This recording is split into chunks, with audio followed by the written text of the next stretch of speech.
Ako, si JB Nino Manikad Sebastian, 36 na taong gulang, Pilipino, may asawa, inmate ng Building 14, New Bilibid Prison, NBP, na may prison number N2091132. Pagkatapos makapanumpa ng sang-ayon sa pinag-uutos ng batas, ay malaya at kusang loob na nagsasaad at nagtatala ng mga sumusunod. Nakulong ako noong taong 2001 sa salang kidnapping at carnapping sa NBI Detention Cell. Sa loob ng isang buwan, nailipat kami sa Manila City Jail. Pagdating ko sa Manila City Jail, ang Sige-Sige Commando ay walang sariling brigada dahil nagkaroon daw ng riot noong 1997 na ikinamatay ng marami, kaya nagpasya ang pamunuan ng BJMP na tanggalan ng dormitories ang Sputnik at Komando at paghiwa-hiwalayin silang lahat ng dormitories ng Manila City Jail. Ikalawang araw ng aking pananatili sa Manila City Jail ay nabigyan ako ng katungkulan ng aking mga kakosa sa aming pangkat bilang overall advisor ng Sige-Sige Commando. Pagkalipas ng 2 linggo mula nung dumating ako sa Manila City Jail, pinakiusapan ko ang warden noon na si Warden Ogoy na para malingap ko at mandisiplina na rin ang aking mga kakosa, ako'y humiling sa kanya na bigyan na din kami ng dormitoryo para sama-sama kami doon ng aking mga kakosa at agad naman akong pinaunlakan at binigay sa amin ng Dorm 13 at Dorm 14. Yan ay nagbigay ng biglaang popularidad sa akin sa aming samahan. Dito ko nakita kung ano ang mga pangangailangan ng mga bilanggo. Mula sa maayos na tulugan, palikuran, lutuan, at mga silid kung saan namin tatanggapin ang aming mga bisita na kinakailangan naming ipagawa, ngunit wala kaming pagkukunan ng pondo para dito.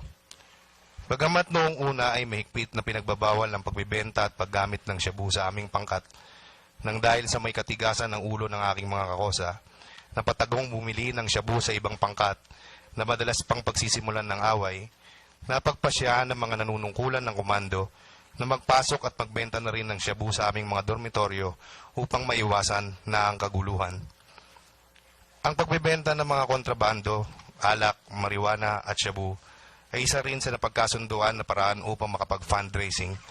Sa madalit salita, nakalipas ang ilang buwan, napaitayo namin ang aming mga pangangailangan, ngunit tuloy-tuloy pa din ang problema sa pangangailangan sa gamot. May namatay, nagkasakit, pag may okasyon, at pambili ng armas ng pangkat pamproteksyon. Nagpatuloy ang ganitong gawain na tuluyang napaganda ang pasilidad ng komando sa tulong na din ng mga VIP inmates na Chinese. Taong 2004 o 2005, nagkaroon ng malaking searching at nahuli ang mga armas at kontrabando ng Sige-Sige Commando. Inilipat kami kasama ang 2 kapwa kong nanunungkulan sa Bicutan Jail, Manila Sector. Ako ay nanungkulan bilang spokesperson sa lahat ng gang. Naging aktibo ako sa lahat ng programang pangreformasyon sa BJMP. Sa ilang taong pamalagi ko sa Bicutan Jail, ay nakita ko pa rin na ang number 1 na pinagkukunan ng pondo ng lahat ng pangkat ay ang pagbebenta ng shabu. Taong 2009 ako'y nahatulan at nilipat sa maximum security compound ng New Bilibid Prison sa lungsod ng Muntinlupa. Sa pagdating ko, lumapit sa akin ang mga kakosa ko na gustong umayos ang pangkat dahil ang mga nanunungkulan daw ay sunod-sunuran sa mga inchik katulad ni Peter Ko at Vicente C. Ayon sa kanila, kapag gusto daw ipalipat ang mga kakosa sa medium o kolonya ay agaran silang napapalipat dahil malakas sa direktor at superintendent ng mga Chinese. Makalipas ang 3 buwan, ako ay naitalaga bilang mayor ng Sige-Sige Commando sa Dorm 2B. Nakita ko ang problema at ang mga kakulangan sa dormitoryo, kaya pinaayos ko ang kakulangan sa dormitoryo sa pamamagitan ng personal ko na pera. Hindi naglaon, tumulong din ang mga Chinese inmates sa dormitory at ibinalik din nila ang personal kong nagastos. Makalipas ang 6 na buwan na pamamalagi ko sa maximum security compound, ako ay binoto ng aking mga kakosa bilang commander ng Sige-Sige Commando. Sa mga panahon na yon, may tuturing na mayaman ang komando dahil marami kaming Chinese high-profile inmates na involved sa pagbibenta ng shabu. Malaya silang makikipag-deal kahit kanino at malaya silang nakikipagtransaksyon sa pamamagitan ng cellphone sa loob at labas ng bilibid. Mula 2009 hanggang 2001, kanya-kanyang buhay ang mga pangkat, kanya-kanyang negosyo ng shabu, kanya-kanyang pagpapaganda ng brigada, at kanya-kanyang pundar ng armas at mga iba pang kontrabando. Unang pagkakataon na nagkita kami ni Secretary de Lima ay sa panahon ni Direktor Jokno. Pinag-usapan namin ang issue sa Kubol kasama ang ilang gang leaders na Maximum, Superintendent Reyes, Congressman Variñas, Congressman Tupas, Attorney Acosta ng PAW at marami pang iba. Dito ko unang beses na nakausap ng matagal si Secretary de Lima sa harap ng mga taong nabanggit. Sa panahong iyon, nag-order siya na wasakin lahat ng kubol at habang kinakausap ko siya, nagsimula ng gibain ng mga kubol. Pero pagkatapos kong magpaliwanag ng kahulugan ng kubol, ay dali-dali siyang tumakbo sa mga ginigiba at siya na mismo ang umawat dito. Taong 2011, sa panahon ni dating Direktor Pangilinan, ako ay na-appoint bilang head ng Presidio, overall inmate coordinator ng Bucor Events Management Staff, overall coordinator ng Bilibid Television 3, at naging aktibo sa programa ng Bureau of Corrections. Pagkakataon ko na ipinamalas ang aking kakayahan na makuha ang kooperasyon ng lahat ng nanunungkulan sa bawat pangkat at natuwa ang direktor sa bilis at kaayusan ng pagtupad sa kanyang direktiba. Si Direktor Pangilinan ay hands-on ang estilo at masipag na umiikot siya mismo mula 5 a.m. na umaga hanggang gabi sa issue ng mga bisita o dalaw hanggang sa kaayusan ng pagkain naming mga preso. Matapos ang pamumuno ni Direktor Pangilinan, ipinag-utos ni Secretary Leila de Lima na ipatapon ang lahat ng commander sa Medium Bartolina sa dahilan ng pagsabog ng granada sa Maximum. Ako ang kahuli-huli ang ibinalik sa Maximum Security Compound. Pagbalik ko ng Medium Bartolina ay pinuntahan ako ni Secretary de Lima sa opisina ng Sige-Sige Komando para kamustahin ang aking pamilya at tinanong niya kung may droga pa ba sa Maximum. Ang sagot ko ay, konti na lang po ma'am, dahil magaling si Super Ayala. Ang tumulong sa akin na makausap si Secretary de Lima ay si Jonel Sanchez. Nakilala ko siya sa tulong ni Ka Victor ng Sputnik dahil ang anak niya ay kaibigan ni Jonel. Habang kami ay nag-uusap, may nag-text kay OIC Ragos. Isang concerned inmate po. Pag-alis ng dalaw mamaya, papatayin ni JB Sebastian si Peter ko. Tinanong ako ni Secretary de Lima kung ano yan. Sinagot ko na marami talagang naninira sa akin. Sa puntong yun ay umalis si OIC Ragos. Habang kaming tatlo ni Junel at Secretary de Lima ay nagkikwentuhan, may mga pagkakataon na nakita ko silang dalawa na nag-holding hands at narinig ko na tinawag ni Secretary de Lima si Junel na sweetie. Sa puntong iyon, doon ko napagtanto na sila ay may relasyon.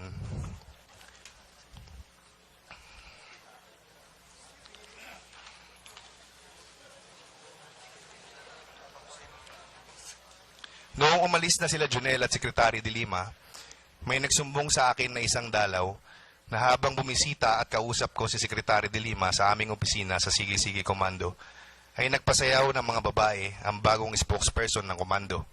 Kaya sinumbong ko kay Jonel Sanchez sa pamamagitan ng text na, Sir, nandito kayo kanina. Yung bagong spokesperson ng komando, nagpapasayaw ng bold show. Nagreklamo sa akin ng mga dalaw. Pagkalipas ng ilang sandali ay nakatanggap ako ng text mula kay Jonel. At ito ang laman ng kanyang text sa akin. Sweetie, ito text ni JB. Sir, nandito kayo kanina. Yung bagong spokesperson ng komando, nagpapasayaw ng bold show. Nagreklamo sa akin ng mga dalaw. Hindi rin nagtagal, nakatanggap ako ng isa pang text message galing kay Jonel. At sinabi niya sa akin sa text message na wrong send. Dahil sa text ni Jonel, nabuo sa isipan ko na siya ay mayroong espesyal na relasyon kay Secretary de Lima. Noong taong 2013, inappoint si Herbert Colanco, alias Ampang, bilang overall spokesperson ng Maximum.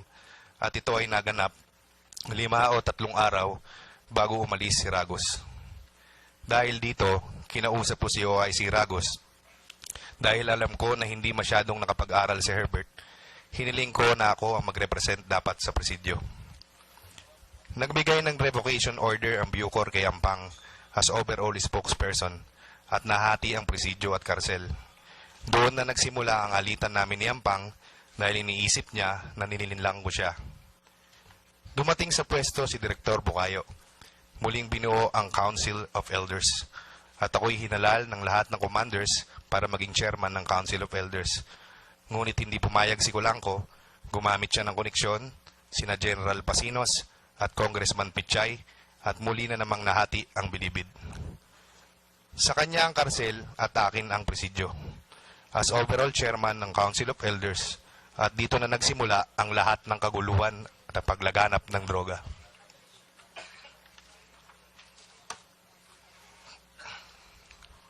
Halos lahat ng Chinese drug lords ay nakikipagnegosyo sa mga drug traders na Pilipino mula Luzon, Visayas at Mindanao na nakakulong sa maximum security compound. Si Clarence Dunggail na isang dating pulis na nakakulong sa maximum security compound ay nagbibigay ng tulong sa mga Chinese o mga Filipino drug traders na nahuhuli sa labas kapalit ng pera o suhol. Dahil halos lahat ng bilanggo ay madaming pera galing sa droga, kasabay ng pagluwag sa patakaran sa panahon na ito, sabay-sabay nagpasukan lahat ng kontrabando, baril, alak, babae, aircon, golf cart, motor at marami pang iba. Isang gabi ng panahon ding yon, nagbarilan ng pangkat ng Sige-Sige, Sputnik at Happy Go Lucky.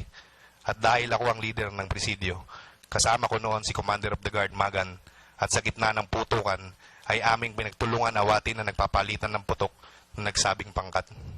Natigil ang putukan at nailabas ang mga sugatan. Ayon sa investigasyon, ang kaguluhan ay nagmula sa alitan sa sugal at pagbunot at pagpapaputok ng baril ng isang bilanggo na miyembro ng Sputnik. Ang taong ito ay nailipat sa medium security compound. Ngunit pakalipas ang 3 araw ay muling ibinalik sa maximum security compound. Dito na ako nagsimula na mawalan ng gana at tiwala sa Bucor. Dahil sa palitan ng putok na ito ay kumitil ng buhay ng isang inosente, isang pastor o bantay ng simbahan ng miyembro ng Happy Go Lucky.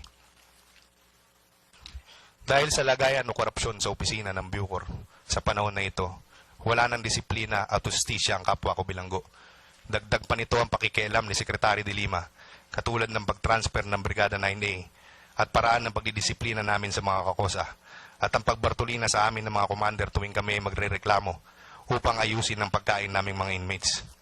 Kapag hindi sip-sip kay Secretary de Lima ang direktor, tulad na nangyari kay Direktor Pangilinan, ay tanggal kaagad. Pero kapag sip-sip sa kanya, kahit anong palpak, andyan pa rin. Ito ang dahilan kaya ako nag-resign bilang leader ng presidio.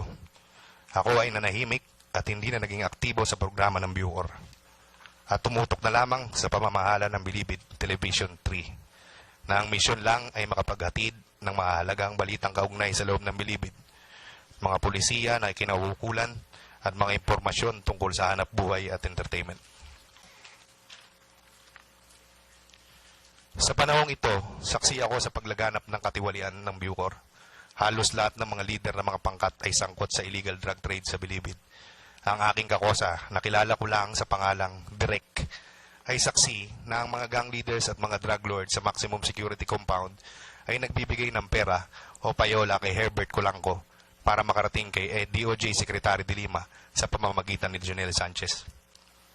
Gusto ko pong linawin at pasinungalingan ang mga balita o paratang na ako di umano ay untouchable at malakas kay Secretary de Lima. Ang totoo po ay si Kulangko ang siyang tunay na malakas sa Bucor at kay DOJ Secretary de Lima. Bilang patotoo nito, nagagawa niyang magpasok ng lahat ng kontrabando, babae, alak, mga matataas na kalibreng baril, mga mamahaling gamit, at magpasimuno ng iba't ibang sugal tulad ng dice, sabong, actual man at online at marami pang iba. Sa loob ng Bilibid, kung saan ang pustahan nila ay milyon-milyong piso halos araw-araw. Kasama na dito ang paggawa ng halos lingguang concert ni Kulangko, kung saan nagpapasok siya ng truck-truck na beer at mga tao na galing sa labas ng Bilibid upang manood ng kanyang concert. Taasan niya ring ipinagyayabang sa aming mga kakosa sa maximum na malakas siya kay Secretary de Lima dahil kapartido niya sa Liberal Party ang kanyang girlfriend na si Nova Paruhinog na isang vice mayor at ang tatay nito na si Mayor Paruhinog ng Ozamis City. Pinatawag ni Ampang ang lahat ng mga Pilipino na nagnenegosyo ng shabu sa Bilibid at kinukuhanan ng litrato kasama ang kanilang mga asawa upang kanyang ipapatay ang kanilang mga asawa sa labas sakaling hindi makapagbayad sa binibigay niyang shabu sa kanila. Ito ang dahilan kung bakit siya ang nasa top matrix na ipinesinta ng ating Pangulo. Kanya ring inuobliga ang mga Pilipino drug lords na bumili ng CD na music album niya sa kabuuang halagang 20,000 pesos hanggang 40,000 pesos kung kaya't nag-platinum ang kanyang music album.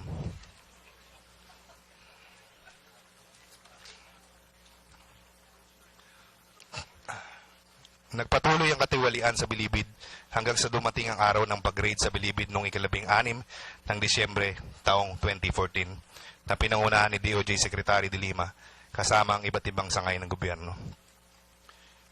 Dito nagsimula ang napakalaking problema na pinagdaanan ko at ng aming pamilya hanggang sa ngayon. Ako'y napagbintangan na nagbigay impormasyon sa mga kinauukulan na siyang naging dahilan ng raid sa paglipat ng tinuguriang Bilibid-19 sa piitan ng NBI. 3 araw matapos ang nasabing raid, kami ay nagkausap ni Jonel Sanchez at isa sa aming napag-usapan ay, total naman ako lang ang naiwan sa maximum security compound. Tulungan ko raw sa pondo sa darating na eleksyon si DOJ Secretary. Pagkatapos namin mag-usap, ay sumagi sa isipan ko na akala ko na iniwan nila ako sa maximum security compound at hindi sinama sa paglipat ng mga tinuguri ang Bilibid-19 dahil iba ang pagtingin sa akin ni Secretary de Lima at ng Bucor dahil mas disiplinado ako kumpara sa ibang mga inmate leaders na kasama ko na nakakatulong sa peace and order sa Bilibid. Pero sa bandang huli, ganun din pala ang pakay niya sa akin na paglilikumin din pala ako ng pondo para sa eleksyon ni Secretary de Lima katulad sa ginawa sa kanila. Ilang araw bago magpasko, ako ay nagbigay kay Jonel ng 2 milyon sa opisina ko mismo at saksi po nito ang kapwa ko bilanggo na si Katabang. Kinabukasan, tumawag sa akin si Jonel at sinabi niya na, "Pare, may kakausap sa iyo, naka-loudspeaker ka." May narinig ako sa kabilang linya ng boses ng babae, nakaboses ni Secretary de Lima at sinabi niya sa akin na, "JB, Merry Christmas." At sumagot naman ako na, "Merry Christmas din po ma'am, natanggap niyo po ba ang regalo ko sa iyo?" At sumagot naman si Secretary na, "Yes, JB, Merry Christmas."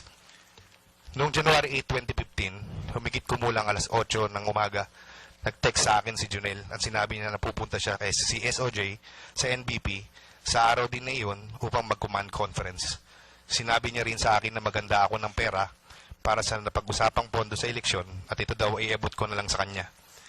Naagad ako ang naganda ng 2 milyong piso at ito ay nilagay ko sa isang paper bag. Habang ako ay naghihintay na ipatawag ni Jonel at ni Secretary de Lima, ay may naghagis ng granada malapit sa lugar ko na siyang naging dahilan ng pagkamatay ng isa sa aking mga kakosa at pagkasugat ng 19 sa kanila. Noong araw din na yun ay dumating si Secretary de Lima at pinatawag niya kaming mga commanders at binigyan kami ng 2 oras at na ultimatum upang alamin kung sino naghagis ng granada. Makalipas ng 2 oras ay pinag-utos ni Secretary de Lima na maliban sa akin, lahat ng mga commanders ng gang ay ilipat sa Bartolina. Na habang kaming mga commanders ay nag-uusap tungkol sa nasabing direktiba ng kalihim, ako ay sinundo ng isang prison guard at sinabi sa akin na pakitin daw ako sa opisina ng Direktor Bukayo dahil kausapin daw ako ni Secretary de Lima. Na pumunta kaagad ako sa opisina ni Direktor Bukayo, bit-bit ng paper bag na may lamang 2 milyon. Pagdating ko sa Director's Office ay sinabihan ako ng isang staff na antayin ko na lang si Secretary de Lima sa loob ng opisina ni Direktor Bukayo. Makalipas ang humigit kumulang kalahating oras, ay pumasok si Secretary de Lima sa opisina ni Direktor Bukayo at kinausap ako tungkol sa paghagis ng granada.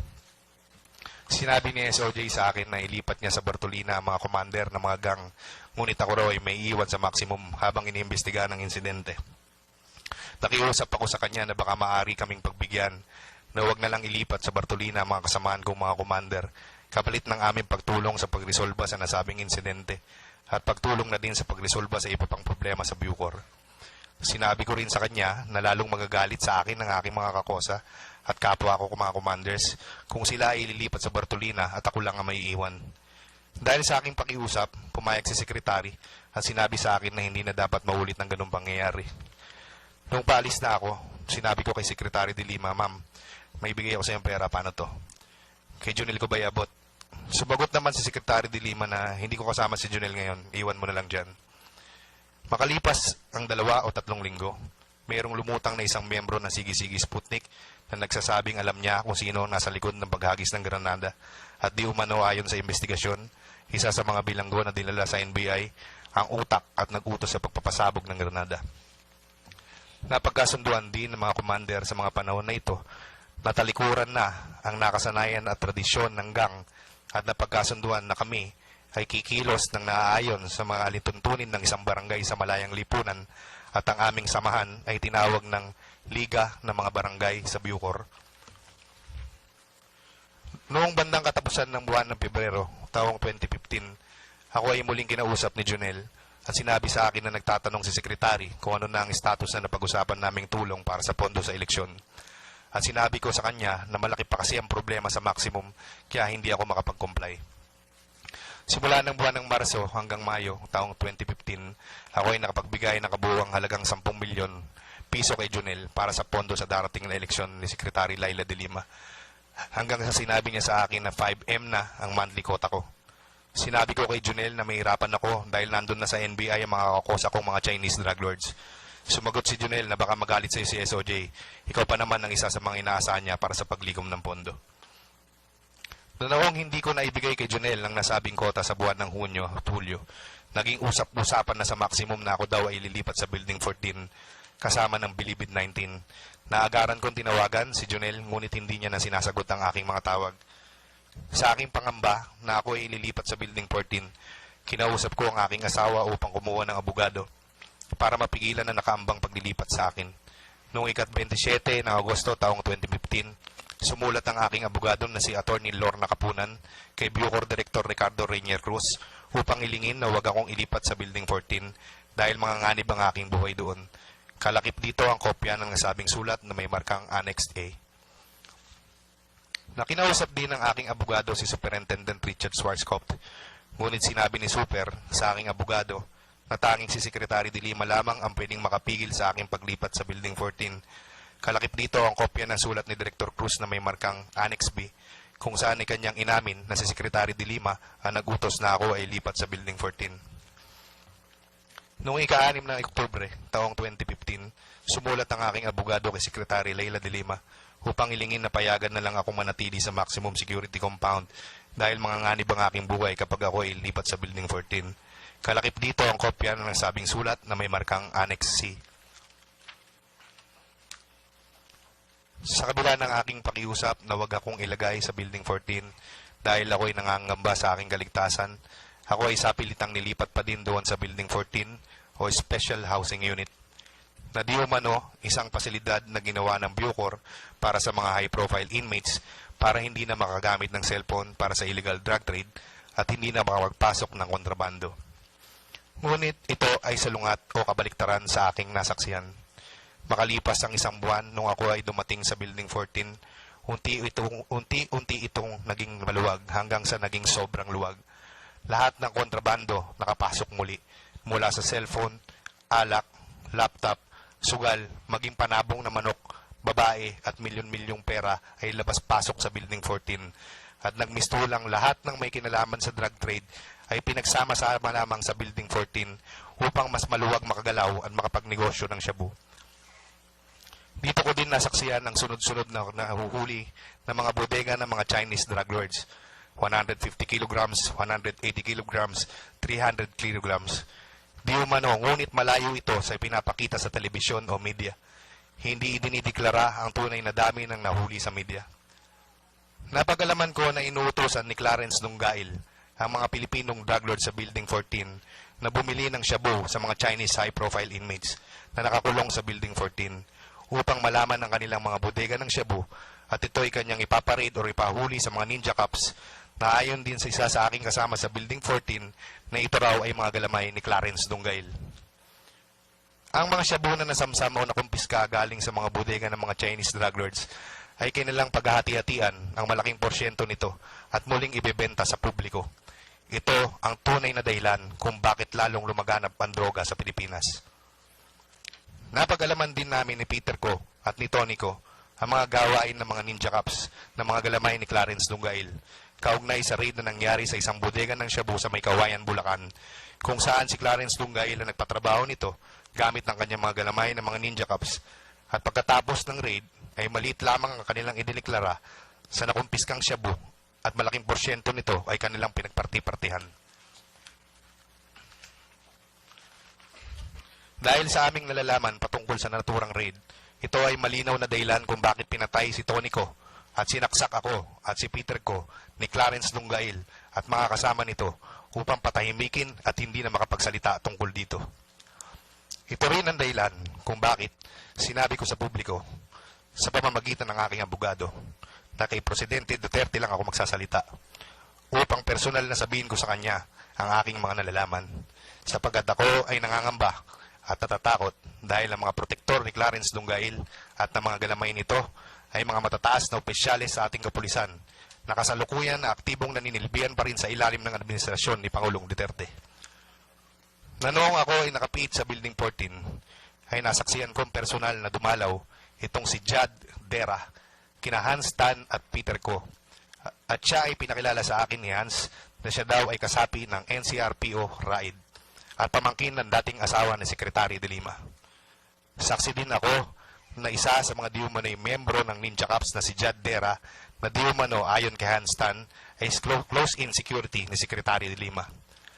Saksi ako na minsan isang gabi sa pamamagitan ng tawag sa telepono ni Hans Tan, kausap si Peter Ko, ay narinig ko na bibigyan niya itong si Jad Dera ng pera at pinapakuha sa isang sikat na hotel sa Manila. Nagpatuloy ang ganitong gawain sa Building 14 hanggang sa dumating ang mga SAF. Isang linggo bago dumating ang SAF ay inilabas na ang karamihan ng mga kontrabando. 2 linggo bago dumating ang SAF, nakatanggap ang aking asawa ng tawag mula sa isang dating empleyado ng Bucor at tinatanong kung handa daw ba akong makipagtulungan sa bagong administrasyon upang malaman ang lahat ng impormasyon kung bakit lumaganap ang droga sa Bilibid at agad ko itong sinang-ayunan. May mga bumisita sa akin na tinanong ang mga impormasyon na ito at isa dito ay si Solicitor General Calida. Kami ay nagkaharap kasama ang kanyang grupo at nagbigay ako ng mga importanteng impormasyon. Upang labos ko silang matulungan, ako ay humiling na mailipat muli sa maximum kasama si Hans Tan. Kinausap ni Solgen Calida sa telepono si OIC Asuncion at pinapakiusap niya na kami ni Hans Tan ay dalhin sa maximum sa lalong madaling panahon or ASAP, ngunit ito ay hindi nangyari. Makalipas ulit ng ilang panahon, ako naman ay kinausap ni Miss Sandra Cam sa Building 14 na para daw sa kinabukasan ng kabataan ng Pilipinas, siya ay nakikiusap sa akin na ako daw ay makipagtulungan sa bagong administrasyon na ibigay ang aking lahat ng kaalaman sa illegal drug trade tungkol sa Bilibid. Muli kong binanggit sa kanya lahat ng aking nalalaman at ako ay muling humiling na para makatulong ng lubusan ay muli kaming ibalik ni Hans Tan sa maximum. 1 o 2 araw, ako ay dinala kasama si Hans Tan at pagdating namin sa maximum, muli kong nakaharap si Sandra Cam. Sinabi niya sa akin na, yan lalaki ako kausap. Binalik kita sa maximum at sana'y makipagtulungan ka. Ako ay nangako at nagpasalamat sa kanya nung oras ding yun. Sa panahong ito, nakaharap ko sa unang pagkakataon si OIC Asuncion at si Attorney Benjamin de los Santos. Saglit akong kinausap, nagtanong sila tungkol sa kalakaran sa loob at ako naman ay nagbigay ng aking nalalaman. Na pagkatapos noon, ako at si Hans Tan ay kanila ring ibinalik sa Building 14. Nawala akong ibang hangad kung hindi mabuhay ng tahimik, ligtas sa panganib at kapahamakan kasama ang aking pamilya at mga mahal sa buhay at makatulong sa ating gobyerno, lalo na sa kasalukuyang administrasyon dahil ako ay lubos na naniniwala na tanging si Presidente Duterte lamang ang may kakayahan at totoong hangarin na matigil ang problema ng illegal na droga sa ating bansa. Naway, ang mga katotohanan na nailahad ko ngayon, bunga man ito ng aking madilim na pinagdaanan, naway magsilbing instrumento na magdadala ng kaliwanagan. Kaawaan nawa ako ng Diyos.